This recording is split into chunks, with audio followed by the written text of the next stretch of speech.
Bem, muito bom dia, na paz do Senhor Jesus. Hoje nós vamos gravar aqui a nossa escola bíblica e vamos gravar sempre, né? Nós estamos em uma escola dominical com poucas pessoas, mas com muito prazer, com muita alegria de poder aqui estar para fazer e pregar o Evangelho de Cristo Jesus. Não...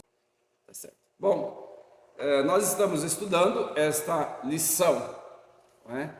Muito bem. Vamos orar, agradecendo ao Senhor por esta manhã.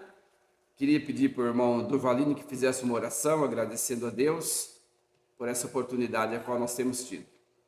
Querido e amado Pai, estamos agradecidos por essa oportunidade que o Senhor nos dá de estarmos aqui reunidos para tomar mais conhecimento da Sua palavra, para que nós possamos a cada momento ser mais fiel ao Senhor. Querido Pai, que os nossos corações estejam abertos para que esse estudo chegue nos alimentando, fortalecendo aquilo que nós já entendemos da Sua palavra e trazendo alguns conhecimentos novos que nós passamos a perceber. Querido Pai, estamos aqui agradecidos por tudo quanto o Senhor já nos fez. Em nome de Jesus. Mas nós sabemos que muito mais o Senhor nos fará. Amém. Se nós tivermos o Senhor em nossos corações. É verdade. Se nós tivermos o Senhor como único e suficiente Salvador e em constante comunhão com o Senhor. Oramos aqui em nome de nosso Senhor Jesus. Amém. Amém. Hino de número 62. Lição de número 6, não é? Hoje, responsabilidade com os vários grupos na igreja. Todo ser humano vive em grupos, não é? Nós sabemos que há grupos em todas as áreas, em todas as partes, há grupos. Na igreja também tem as etapas, né, de vida. Tem as crianças, tem adolescentes, tem adultos, depois maior idade, que é eu e o irmão Durvalino, né? Somos a melhor idade.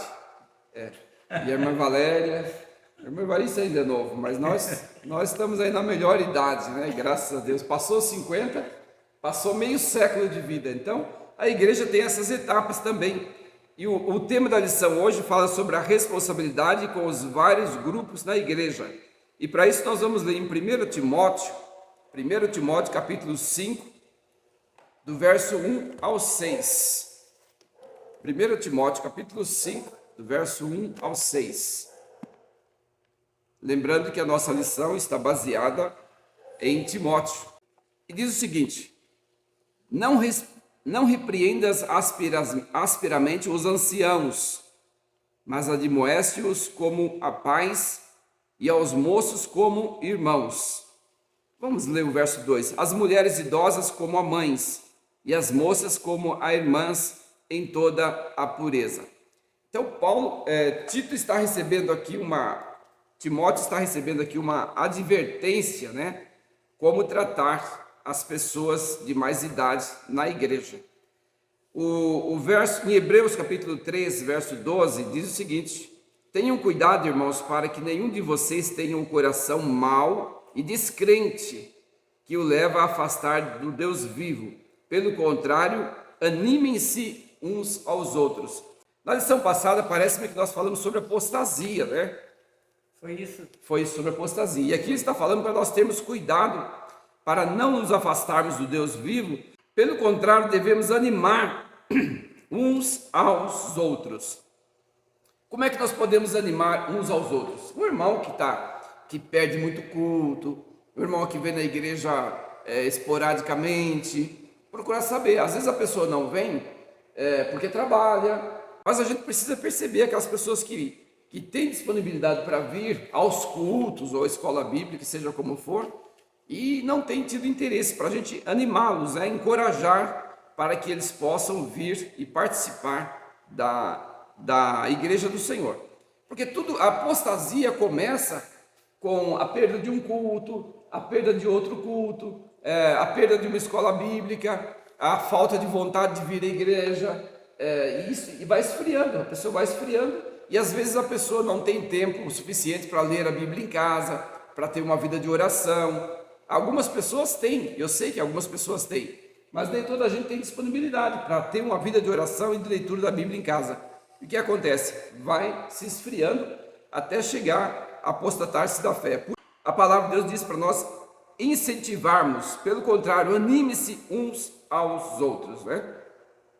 Responsabilidade com os grupos na igreja. Então vamos prosseguir a leitura. Se a irmã Valéria quiser ler, eu agradeço muito. A igreja é um dos poucos lugares da sociedade onde se pode obter auxílio e orientação para todas as áreas da vida, para que todo tipo de pessoa, em qualquer idade, por meio da palavra de Deus, a igreja tem o poder de transformar o ser humano de dentro para fora e de modo surpreendente, mudando assim a sociedade. Interessante, né? Na igreja, as pregações, elas devem trazer ensinamentos, mas trazer a palavra de Deus com clareza, para que a gente possa entender, para que todos possam entender. Então, nas pregações, a gente aprende ou deve aprender sobre tudo.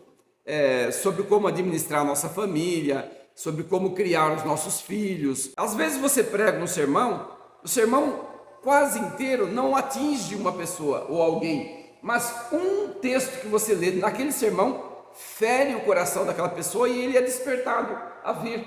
Então, por isso que a igreja é importante. Às vezes uma pregação, uma pessoa vem, ouve uma pregação e até o meio da pregação parece que não falou nada com ela, está chegando no final, parece que nada teve identificação com aquela pessoa. Mas antes de terminar a pregação, o Espírito Santo traz uma palavra que toca no coração daquela pessoa e ela passa a ser despertada para o segmento da sua vida espiritual, não é? Então, nunca devemos perder culto. Quando nós perdemos culto, sempre perdemos alguma coisa, porque é no culto em que o Espírito Santo de Deus trabalha. Quando a igreja reúne, o Espírito Santo está à disposição para trabalhar nos corações. Pois não.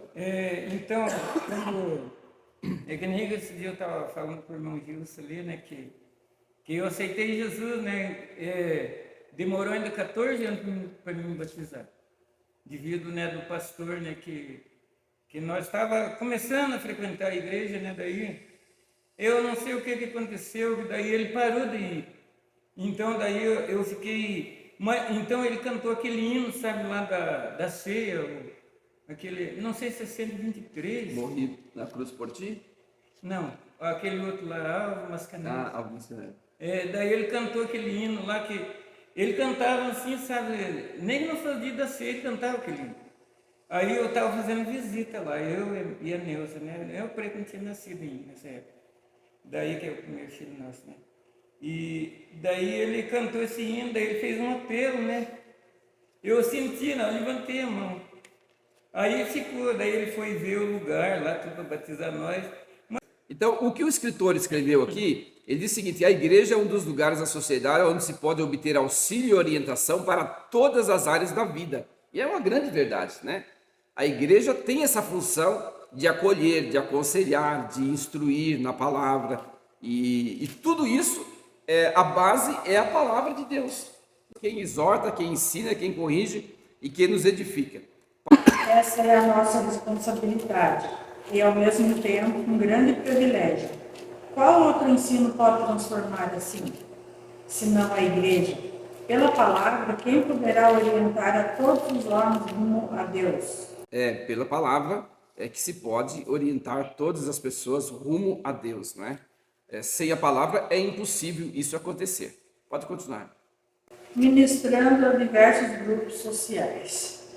Ao mesmo tempo em que precisamos ter um olhar para o mundo em que vivemos, para a sociedade na qual estamos inseridos, precisamos também focar nas pessoas que já estão fazendo parte da Igreja do Senhor, sendo nossa tarefa, conforme a palavra de Jesus ensinar, aguardar todas as coisas que tenho ordenado a vocês. Mateus 28, 20. Precisamos fazer isso de modo relevante para cada grupo de pessoa que temos sob nossos cuidados. Todo cristão é responsável por compartilhar a palavra de Deus, por exortar uns aos outros, por edificar uns aos outros. Portanto, temos de procurar com zelo cuidar para que todos, idoso, moço, mulher, moça, sejam ministrados de modo respeitoso e apropriado. Muito bem, pode continuar. Exortar com consideração. Exortar, encorajar, consolar. Aos homens idosos, respeito como é devido ao pai. Aos moços, respeito como é devido ao irmão. Às mulheres idosas, respeito como é devido à mãe. Às moças, respeito como é devido à irmã. Estava lendo em 1 Coríntios capítulo 5, do verso 2 ao 5, quando Paulo exortou aquele sujeito que estava tendo um caso com a madrasta, né, que fala, madrasta dele, é mole, né, que situação. E Paulo teve que, não presencial, mas à distância, exortar a igreja para que tirasse aquele elemento do meio deles, né, porque ele estava denegrindo a imagem da igreja através da sua postura, e precisava ser corrigido e precisava ser tirado dali. Veja que situação difícil para Paulo fazer aquilo, e ainda por carta, não é? Tirar aquele incircunciso que estava envolvido, causando um grande mal dentro da igreja do Senhor. E Paulo entregou ele a Satanás. Veja só que gravidade da situação. Paulo entregou ele a Satanás para que a alma fosse salva. Ou seja, deixa que Satanás se irande com ele, para que ele seja despertado e salva a sua alma. Eu, sinceramente, não teria coragem de chegar ao ponto em que Paulo chegou de fazer uma atitude como essa. Mas Paulo não estava fazendo isso com vingança. A intenção de Paulo era fazer com que aquela pessoa sofresse na carne para se arrepender dos seus pecados. Ele sofrendo na carne poderia ter arrependimento dos pecados. Veja como é o amor de Deus. Às vezes nós vemos uma pessoa sofrendo em um leito de enfermidade e a gente clama a Deus para que Deus tire dali, mas não é bem assim. Às vezes Deus não quer tirar dali, Deus está trabalhando com aquela pessoa, não é? Deus está trabalhando para que haja arrependimento. O que Paulo queria fazer aqui com esse sujeito é entregar nas mãos de Satanás para que Satanás apertasse com ele, para que ele lembrasse que existisse um Salvador. Quando é que o filho pródigo lembrou que existia a casa do pai e que na casa do pai ele tinha conforto? Quando é que ele lembrou que na casa do pai ele tinha comida? Quando é que ele lembrou que na casa do pai ele tinha amigos? Quando ele estava lá prestes a comer a comida dos porcos. O sofrimento, ele leva a gente a refletir, lógico, naquilo que a gente fez e que não é do agrado de Deus. E com esse sofrimento, a gente vai entendendo que Deus está dando oportunidade a gente se arrepender daquilo que fez e pedir perdão a Ele. Então, Paulo, por exemplo, estava exortando, dando oportunidade de que ele se declarasse o pecado que ele cometia e pedir perdão ao Senhor. Exatamente. No caso desse enfermo aí, sofreu, certamente que o sofrimento levou ele a pedir perdão. Exatamente. E o Senhor, misericordioso, aceitou. E ele foi salvo como aqueles que teve uma vida. Tanto quanto aqueles que tiveram uma vida fiel ao Senhor, da mesma forma, não é? Então, o sofrimento chama-nos a atenção para alguma coisa, não é? Quando a gente está passando por alguma situação, a gente tem que observar. Uma vez que eu estava passando por uma situação difícil, eu perguntei para Deus: Senhor, quem está aqui? É Deus? É o diabo? O que está fazendo eu passar por esse momento? É Deus me levando? Porque o próprio Jesus foi encaminhado pelo diabo ao deserto. É Deus que está me levando ou é o diabo? Então a gente precisa perguntar: essa situação que eu estou passando, é Deus que está me levando a passar para uma correção? Ou é eu que estou vacilante na fé e o diabo está aproveitando deste momento? Então é preciso ter esse despertamento, né? para que possamos acordar e corrigir o que for preciso corrigir. Tem uma lembrança da última, toda a cirurgia teve essa reflexão, mas a última cirurgia que eu fiz quando eu estava debaixo, ali na mesa cirúrgica, né? Eu olhei para aquela luz, né? Aí eu clamei assim, Senhor, não sei se eu vou sair do outro lado, mas quero por aqui. Manifestação do meu pedido de perdão, tudo aquilo que eu fiz que transgrediu a sua palavra. O Senhor me perdoe, pode estar certo que eu estou arrependido. Então, quer dizer, naquela hora, que podia ser crucial, eu fui advertido e pedi perdão. Então, por isso que o sofrimento, ou o risco, né? O risco do sofrimento já leva a gente a pedir perdão. Eu geralmente, quando eu vou dormir, uma das orações que eu faço, Senhor, perdoa os meus pecados desse dia e salva a minha alma. Eu não sei como é que eu vou amanhecer. A gente não sabe se a gente vai amanhecer vivo ou não, se vai ter tempo de se reconciliar com Deus. Então, sempre a gente deve começar um dia pedindo a bênção de Deus, agradecendo a Deus pela noite que teve, e terminar um dia agradecendo a Deus pelo dia que tivemos e pedindo perdão dos nossos pecados. Porque quem de nós que consegue viver um dia sem pecar? É verdade. Quem é? Ninguém consegue. Nós pecamos por pensamento, pecamos por obras, pecamos de várias formas, né? Então sempre tem que haver conserto para que, se nós partirmos, nós possamos estar ligados em Cristo. Eu espero que eu não tenha morte tão rápida, que eu sempre tenha tempo para me consertar de algumas coisas que a gente precisa consertar. Quem tem uma morte um infarto fulminante, por exemplo, se ele não estava bem com Deus,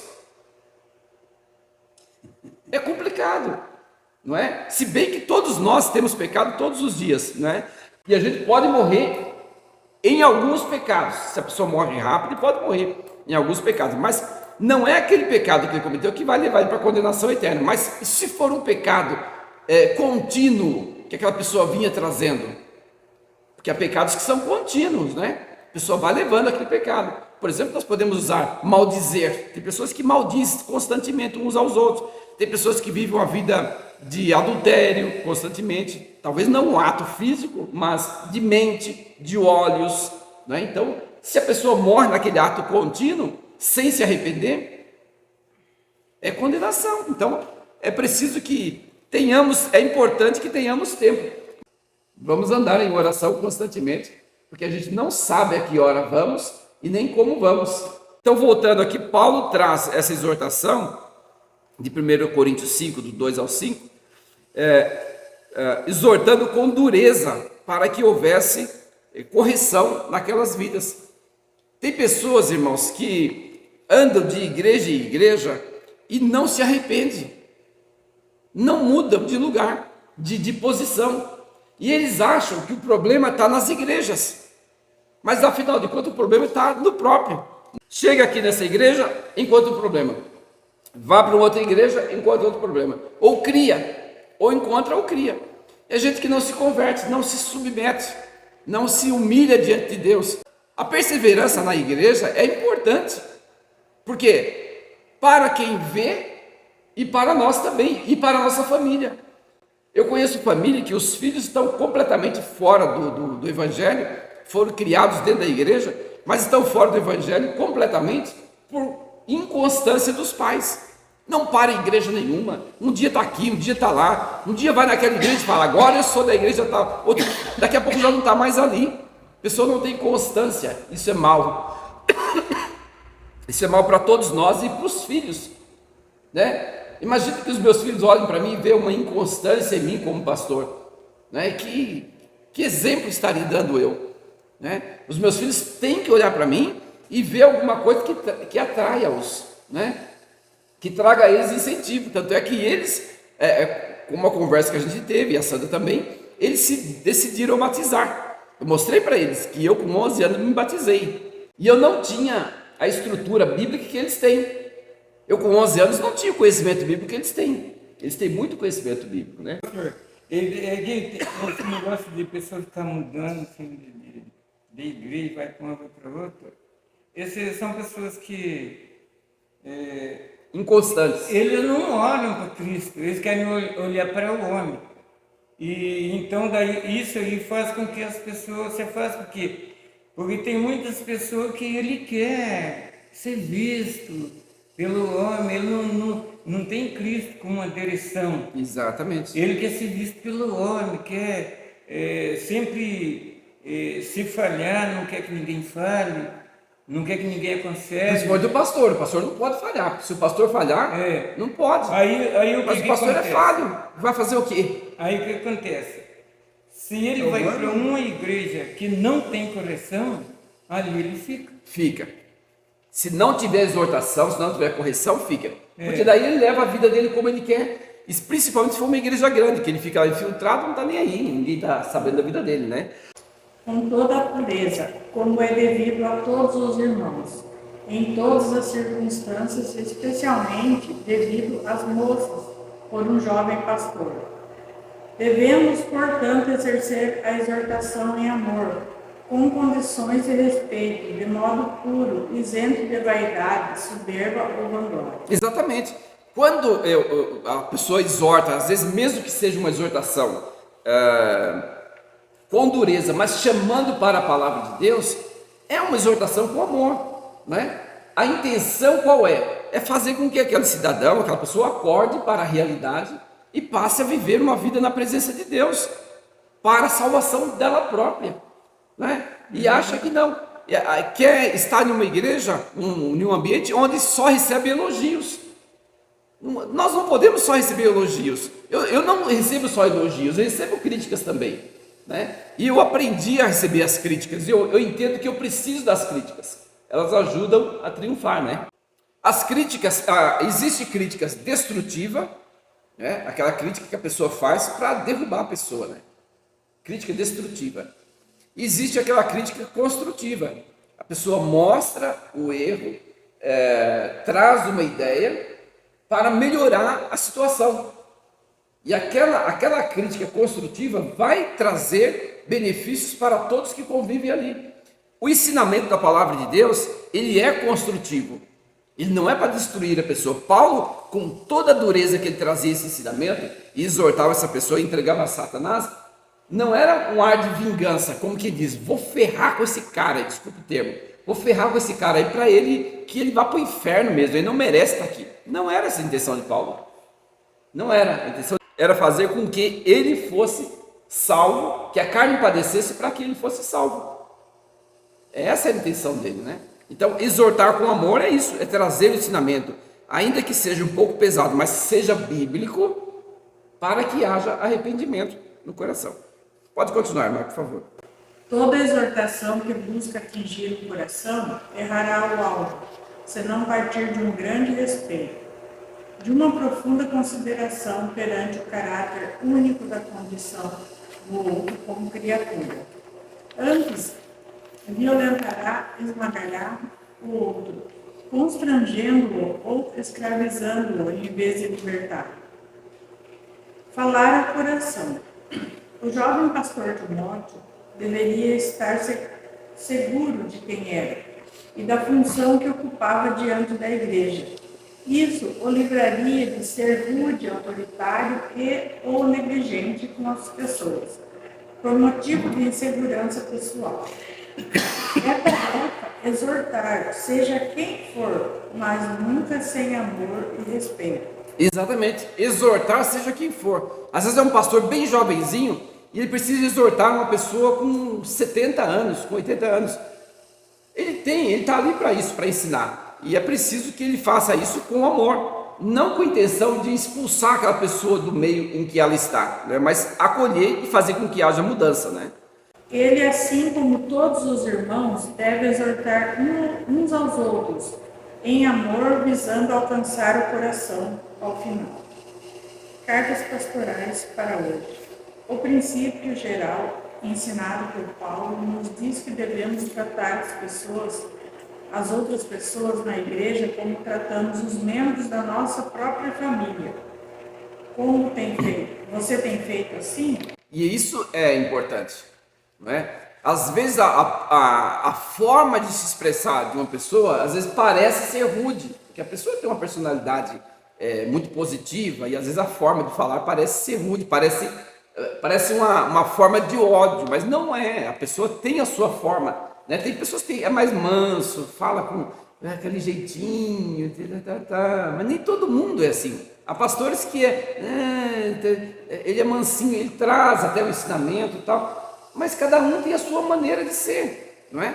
Então, por exemplo, o meu sogro tinha uma forma de corrigir os filhos dele. Ele sentava, contava uma historinha, depois que ele chegava no assunto. Eu já vou direto no assunto. Então, cada um tem uma forma de ser, não é? E cada um tem uma forma de ser. Agora, o que não pode faltar nessas correções, seja para filho, seja para a igreja, é o amor. Não pode faltar o amor. O irmão ia falar alguma coisa?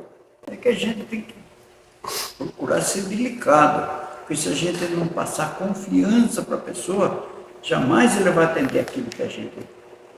Porque se a gente agredir ele, vamos dizer assim, é como você pegar uma bola de borracha, né?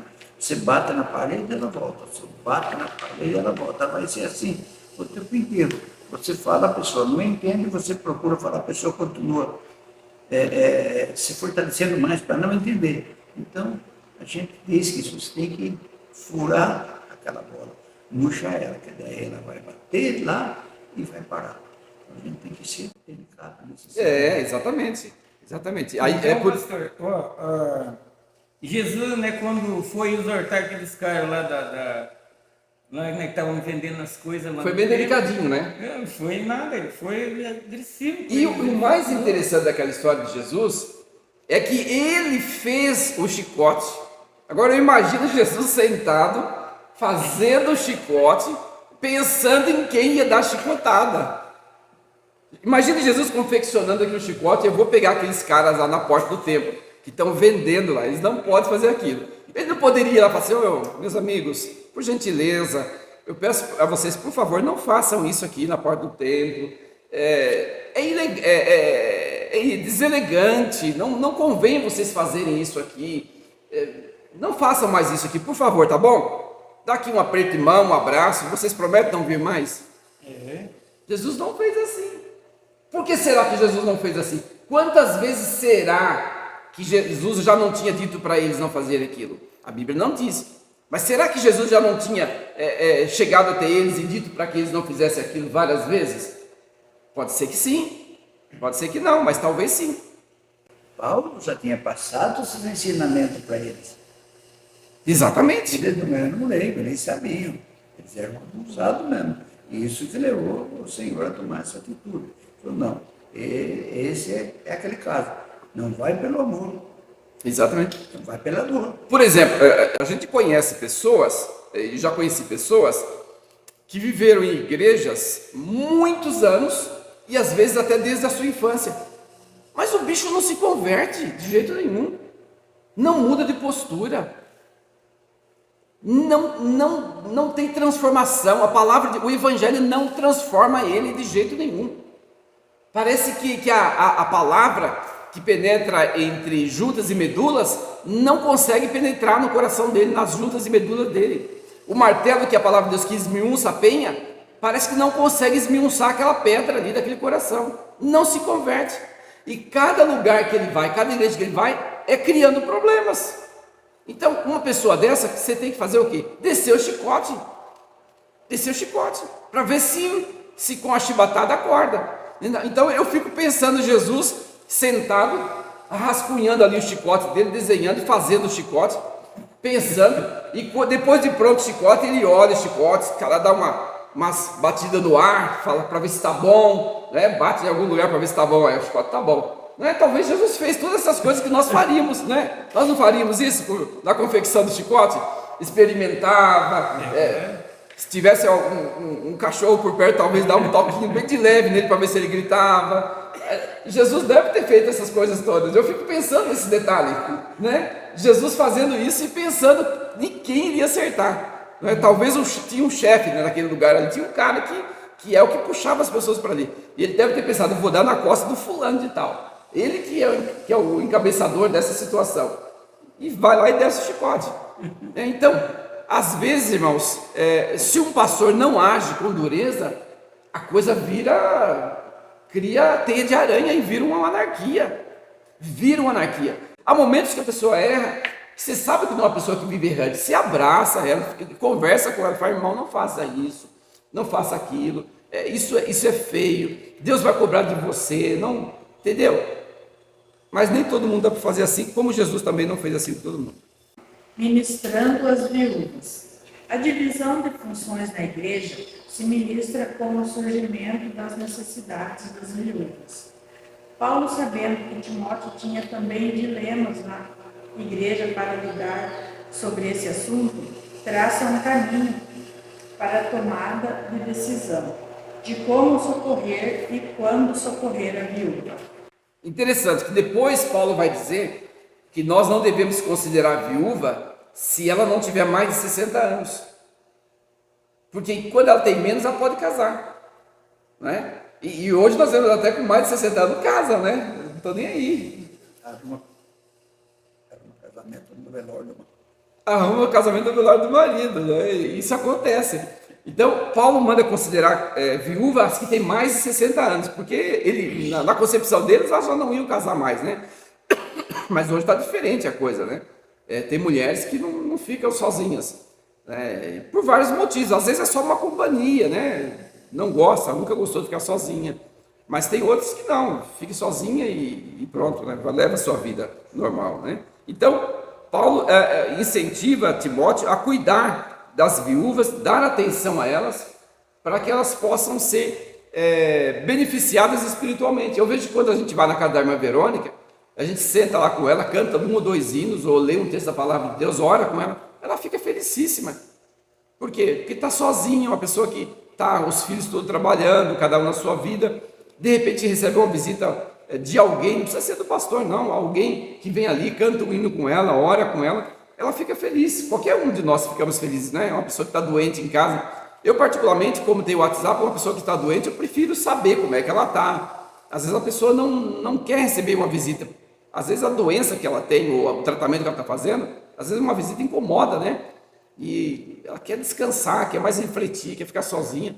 Então até isso a gente precisa ter cuidado, né? Precisa ter cuidado com essas coisas. Nem todo mundo está disponível para receber uma visita quando está doente. Às vezes a pessoa quer, e hoje como nós temos esse meio da tecnologia, a gente fala com a pessoa, às vezes até grava um vídeo e manda como é que você está, um áudio, e é importante isso, né? Pode continuar, Maria. Aquela que é viúva de fato. Já mencionamos que todas as pessoas devem ser tratadas com respeito. Isso inclui, portanto, todas as viúvas. Mas há um grupo específico de viúvas que Paulo ressalta que de modo algum devem ser esquecidas. As que são verdadeiramente viúvas são aquelas que, perdendo o marido, fonte de recurso para manutenção, não têm ninguém para assisti-las, exceto Deus. Em Deus elas buscam auxílio constantemente. Exatamente, aqui está citando, o escritor está citando de pessoas que têm pouco recurso e tinha do marido um recurso para sobreviver. E agora perdeu o marido, não tem, como aquela viúva, né, lá de Reis, que morreu e o marido deixou dívida e queriam penhorar, queriam levar seus filhos para pagar a dívida, né? Então, há mulheres que ficam numa situação dessa, né? Hoje é mais difícil, né? Porque geralmente tem auxílio do governo, tem aposentadoria, tem uma série de coisas que ajuda bastante. Mas é preciso ter atenção nessas coisas, né? A estas devemos uma honra especial, ou seja, olhar atento, cuidadoso, mantedor e amoroso, fazendo o possível para suprir suas necessidades. Exatamente. Uma coisa que a pessoa às vezes gosta, as viúvas às vezes gostam de ajudar, né? Eu conheço muitos pastores que às vezes recebem a ajuda das viúvas porque elas são pessoas que viveram muito mais tempo, já sofreram e sabem o que é sofrer. Não é? Sabe o que é padecer, então elas estão sempre prontas a ajudar, com pouco que elas têm, mas elas querem ajudar, querem contribuir, não é? O pastor lá da Santa Bárbara, hoje, coitado, é falecido já. Às vezes ele vinha aqui do Pinheiros, ele nem cara, andava, às vezes ia lá para Ermital, para todo lugar aqui a pé. E sempre que ele ia nessas casas, muitas pessoas davam assim para ele alguma coisa. Eles davam para ele, mas ele dava de coração, não é para pagar nada, porque a pessoa que é evangélico, ele não recebe nada assim que seja para pagar ele, porque Deus dá de graça a benção para ele e ele também tem que dar de graça, né? Então, mas as pessoas davam as coisas para ele e ele levava, mas ele não falou assim que ficava constrangido com as coisas. Ele nunca falou. Porque as pessoas que estão dando, eles estão dando de coração. De coração, eu sei disso. Mas o pior, pastor, que quem está fazendo dando aquelas coisas, ele está assim, feliz de estar fazendo aquilo. Exatamente. Ele está feliz de estar fazendo. Está muito feliz. Ele está sendo eficiente no ambiente que ele está, ele se sente útil, não é? Uma série de características apontadas como atitudes especiais de uma viúva cristã, que deve, portanto, ser assistida pela igreja. Mais de 60 anos, bem específico para o contexto local da carta. Esposa de um só homem, bom testemunho de boas obras, criou bem os filhos, acolheu a estranhos, lavou os pés dos santos, ou seja, prestou serviços humildes aos que pertencem ao povo de Deus, socorreu o aflito e viveu de modo digno. Então, essa descrição quer dizer o quê? Uma pessoa completamente convertida e humilde. Uma pessoa que tinha uma mudança de vida recebida de Deus de uma forma maravilhosa, completamente dentro dos parâmetros bíblicos. Pode continuar, irmão. A igreja deve cumprir desamparada, mas aquela que tem família, a igreja deve instruir e motivar a família a ser a principal mantenedora da viúva. A responsabilidade direta é da família, que deve amparar e não ficar sobrecarregada a igreja. E isso é agradável diante de Deus. É necessário alguém, né, faça uma avaliação, uma preliminar, um estudo das verdadeiras condições. É como você falou. Às vezes o problema não é a viúva, é aqueles que estão esperando os benefícios. Então, por isso que tem que ter, é como hoje, muitas viúvas, muitas pessoas que recebem, idosos que recebem a pensão, mas não chega nem na mão dele. Exatamente. Os familiares consomem com aquilo lá. Essa situação hoje é a situação daquela época. Por exemplo, nessa sua fala, tem também as crianças que recebem benefício dos pais e que não, os filhos coitados nem chegam a ver aquilo ali. Que era para os filhos, era para comprar roupa para os filhos, comprar um Danone, que o filho vai no mercado e fica com vontade de comer, comprar uma coisinha. E a mãe está doida por aquele dinheiro, mas não para dar para a criança, para ela usufruir. Nós tínhamos lá em Portugal um casal, e as crianças passavam aflições, e a gente percebeu isso. Eles não eram da nossa igreja, mas estavam indo há um tempo, né? E depois nós fomos visitar. Sabe o que a gente encontrou? A gente fazia cesta básica, dava para o casal, comprava Danone, bolacha para criança, a gente comprava específica para criança. Nós fomos visitar o casal, sabe que o sujeito era um vadio, vivia em casa assistindo televisão e comia a bolacha das crianças.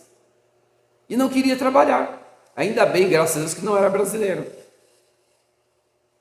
E não queria trabalhar, mas também não era português. Não queria trabalhar, vivia das coisinhas que a gente mandava. Eu acho que ele ficava doido, até mandava, eu supondo aqui, até mandava a mulher ir para a igreja para trazer algumas coisinhas para ele morder. E ele não queria trabalhar. E era uma situação terrível, né? E quando a gente foi visitar eles, que a gente soube disso, como é que a gente faz agora? Como que a gente faz? As crianças precisam. Como é que a gente faz? A gente continua dando. Enquanto a gente pode ajudar, a gente continua ajudando. A igreja continua ajudando. Por quê? Porque tinha crianças ali que precisavam.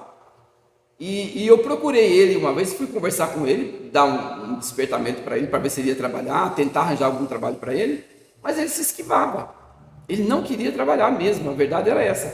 E a igreja mandava as coisas e quem beneficiava era ele. Depois eles deixaram até de ir na igreja, não sei para onde foram, mas iam lá para receber esse benefício, não é? essa ajuda. Veja aonde chega o sujeito que não quer encarar o trabalho, seja ele pesado, seja ele leve, seja ele do trabalho que for. Né? Que situação um elemento pode chegar? Esquece que os filhos recebem aquele benefício, mas dão despesa também. Sim, exatamente. É para eles aquilo ali. Né? Exatamente, é para eles. Não é? É para comprar uma coisinha, para comprar às vezes até um brinquedinho que vai fazer bem para a criança. Não é? Um Danone, um iogurte, que a criança quase não vê. Né?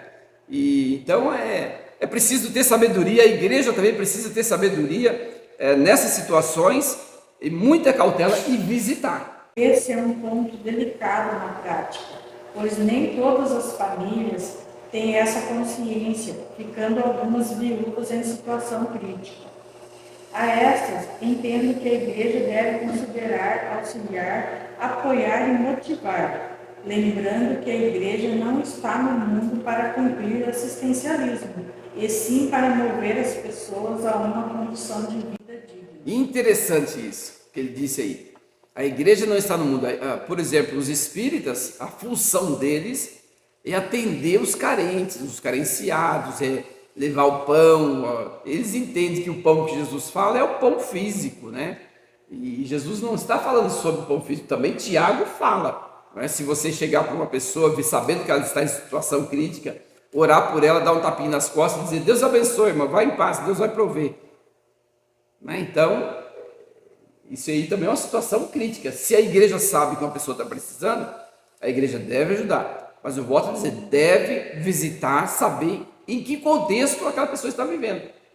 Em que contexto ela está vivendo, né? A igreja não tem a função de assistencialismo.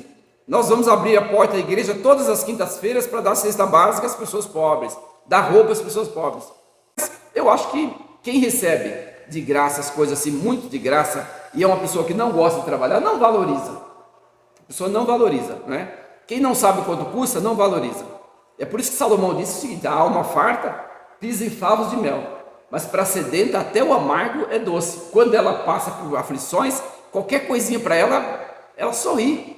Né? Vê uma criança que tem carência de doce ou de um brinquedo, uma coisa, se dá uma balinha para ela, faz festa, uma bala, porque ela reconhece aquilo como um presente, é uma coisa que ela estava precisando, que ela tinha desejo de conquistar. Então é preciso saber para quem dar, como dar. A igreja deve fazer. Nós não temos essas condições, né? Parece que o Rafael carregou entulho aí, levou lá para trás, acho que umas 10 viagens de entulho, com o maior prazer. Ele quis carregar os entulhos, e eu falei que ele não carregasse. Ele falou: papai, deixa eu carregar, eu quero carregar. Pôs o carrinho, pegava aqueles blocos assim, eu ensinei ele como pegava para não cair no pé, carregou os blocos, levou lá para trás, fez um monte assim de bloco velho lá atrás. Quer dizer, vontade. Agora um marmanjo não tem vontade de trabalhar e você vai ficar dando coisa para ele, não dá certo. Não dá certo isso. Isso não é correto. Não é? Isso não é correto. Vamos prosseguir, irmã, para encerrar. Falta 15 minutos. Vivas, mas mortas. A verdadeira viúva está viva porque é acordada em Deus, e a que vive levianamente já morreu. Qualquer pessoa, inclusive a viúva, que ainda não reconheceu a Jesus como seu Salvador, mesmo estando viva, está morta espiritualmente. É necessário crer em Cristo para receber a vida que Deus dá. Deus deve ser a nossa fonte de vida, porque Jesus é a vida. Exatamente. Às vezes essas viúvas não viveram uma vida dissoluta e sobrecarregar a igreja com seus pedidos e necessidades. Devemos ter discernimento em ajudar tais pessoas, pois as Escrituras afirmam que para serem ajudadas, precisam demonstrar, antes de tudo, que são mulheres de Deus. Muito bem, pode continuar. Viúvas mais novas. Cartas pastorais para hoje. Quem cuida das viúvas desamparadas na sua igreja? O que devemos fazer? Ministrando aos irmãos na liderança. Paulo instrui o pastor Timóteo a preocupar-se com o perigo de falta de cuidado material dos presbíteros e de aceitar denúncia contra presbíteros sem o depoimento de duas ou três testemunhas, da negligência em disciplinar publicamente os presbíteros que vivem no pecado, de impor precipitadamente as mãos para a ordenação de presbíteros, correndo o risco de se tornar cúmplice de pecados de outro, pois os pecados de alguns são notórios, o que facilitaria a rejeição do homem ao cargo de liderança. Mas de outros, só mais tarde se manifestam. É necessário cautela. Existem, por exemplo, pessoas na igreja, nós tivemos um problema bastante recente, existem pessoas que podem estar na igreja em uma vida completamente promíscua, mas nós não vimos. Mas você percebe muito bem quando essa planta está doente ou quando ela está sadia. Quem que não conhece uma planta? Não precisa ser um engenheiro agrônomo para perceber que é uma planta, que essa planta aqui está saudável. Não precisa ser engenheiro agrônomo. Mesma coisa as pessoas da igreja. O pastor percebe quando a pessoa não está bem espiritualmente. E eu fui visitar uma família e eu disse: vocês não estão bem espiritualmente. Alguma coisa muito terrível está entre vocês, porque percebe-se a doença ali, o cheiro da doença está ali dentro. Né? E às vezes a pessoa está em adultério, está traindo a mulher, e está ali, meu amorzinho, meu benzinho, e está dentro da igreja.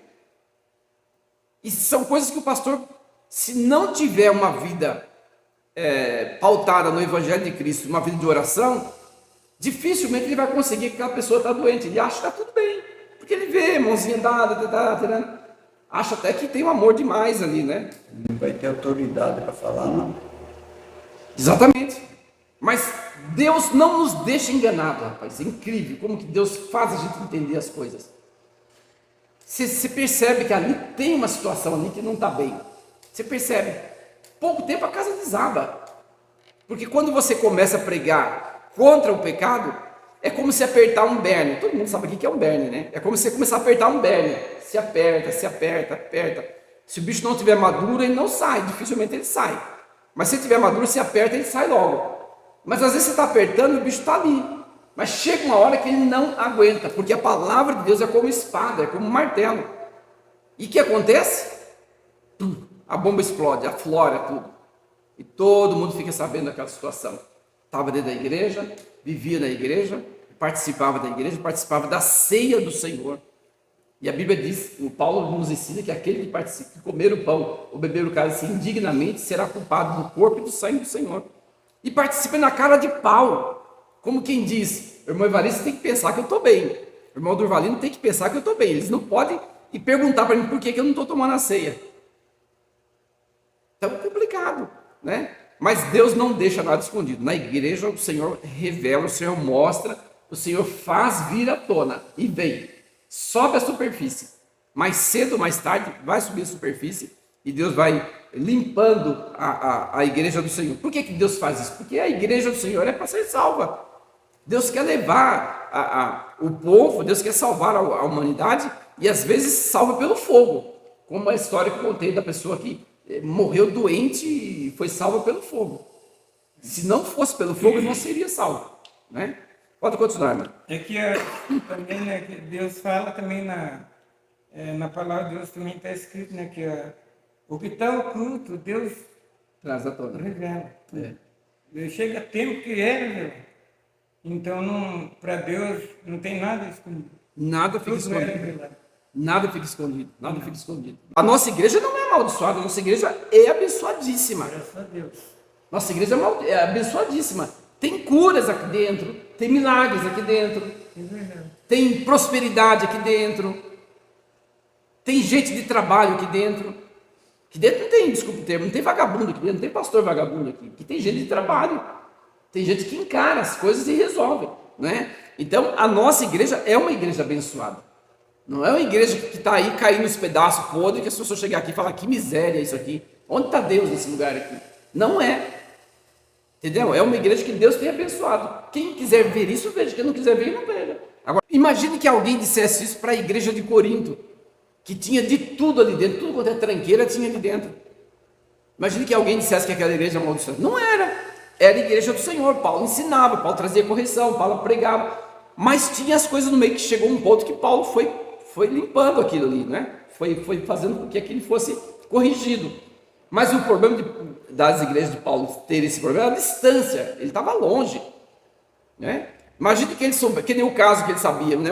Sabe um caso de uma pessoa com uma jovem ou com uma viúva, com uma coisa, até que ele respondesse a carta que ele recebeu que tinha esse caso, quando ele chegasse, a criança já estava grande assim, já. Mas qual era o problema? O problema está aí, ó. Essa criança é filha daquela história que eu mandei a carta para você. Lembra aquela carta que eu te mandei? Lembra? Então, essa criança aí é resultado daquilo. Então... Mas é que quando ele, vamos dizer assim, quando ele mandava essa carta, o Senhor já estava traduzindo para quem devia receber. Claro, exatamente. Simplesmente era um compromisso que ele tinha dele, mais para satisfazer ele do que a pessoa, porque quando ele fez a parte dele, o Senhor já traduziu para eles lá também. Então, irmãos, a igreja... O Senhor não esperou a carta. Exatamente. Então, a igreja não pode a igreja viver sem exortação. Ela tem que ser com amor, mas não pode viver sem exortação. Deixar o povo a granel, que faça o que quiser. Deixar o povo... Então, não precisa de um líder. Então, descamba, deixa o povo lá, cada um fala o que quer, cada um faz o que quer, cada um age do dia que quiser. Somos livres, cada um faz o que quiser na vida. Deixa cada um. Não é? É que a palavra de Deus diz, né, pastor, que o que é para exortar, que é para trabalhar na obra, sair para visitar, e o que é para pastorizar. Então, existe a exortação. Claro que tem que existir, é bíblica. Existe. É bíblico, nós estamos estudando sobre isso. Não é? Tem que ter correção para que haja mudança de vida. É verdade. Às vezes a pessoa está fazendo aquilo e uma correção, ela dá um estalo na cabeça. Meu Deus, é verdade, eu estou caminhando para o inferno e não sabia.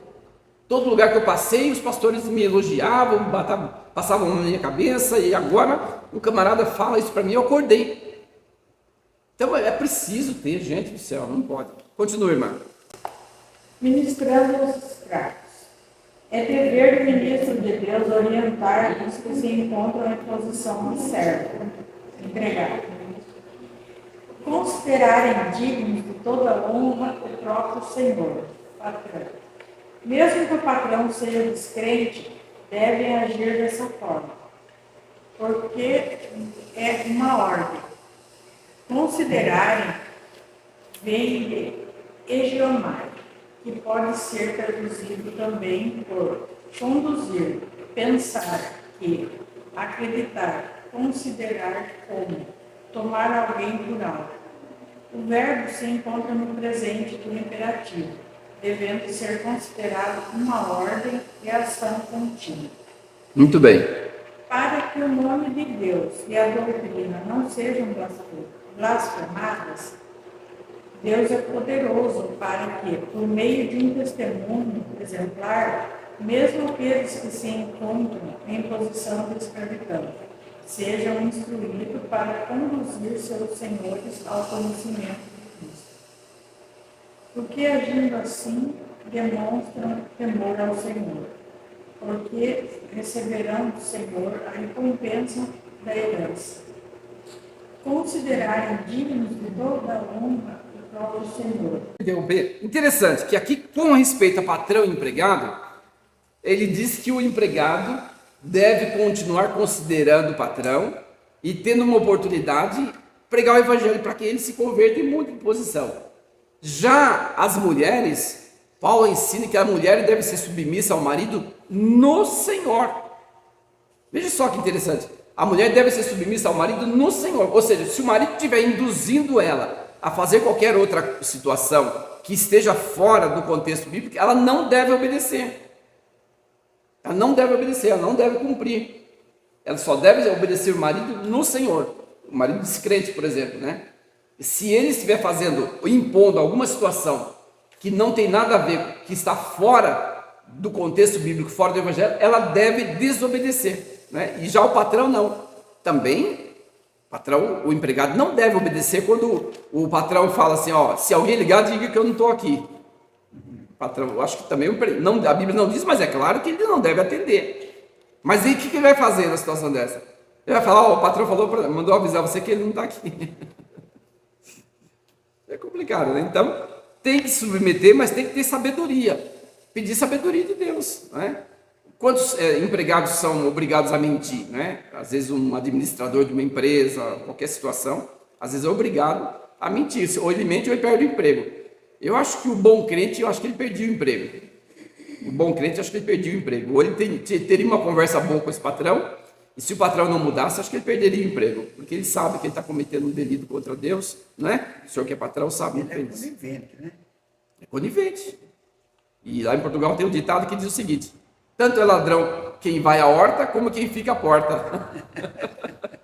Então o camarada fica à porta, olhando, atendendo na porta, e o outro. Então os dois são ladrões, né? Não tem como não ser, né? Pode continuar, irmão. Considerarem dignos de toda a honra o próprio Senhor, principalmente se for crente, cuidados a serem criticados. Desrespeito. Não tratem com desrespeito. Alguns passam do limite, do bom senso, por estar trabalhando para um irmão em Cristo.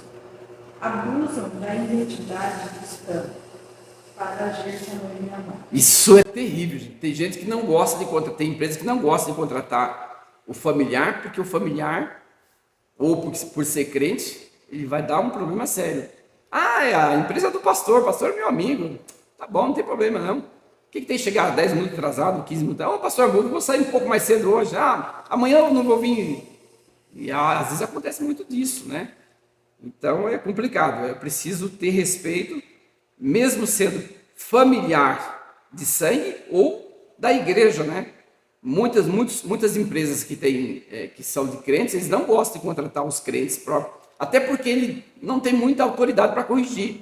Se ele corrige com dureza, fala, mas você não é crente, como é que você me trata desse jeito? Complicado, né? Complicado. Negligência. Trabalhem ainda mais. Um crente que serve a um senhor crente deveria ver nisso uma oportunidade de juntos glorificarem a Deus ainda mais.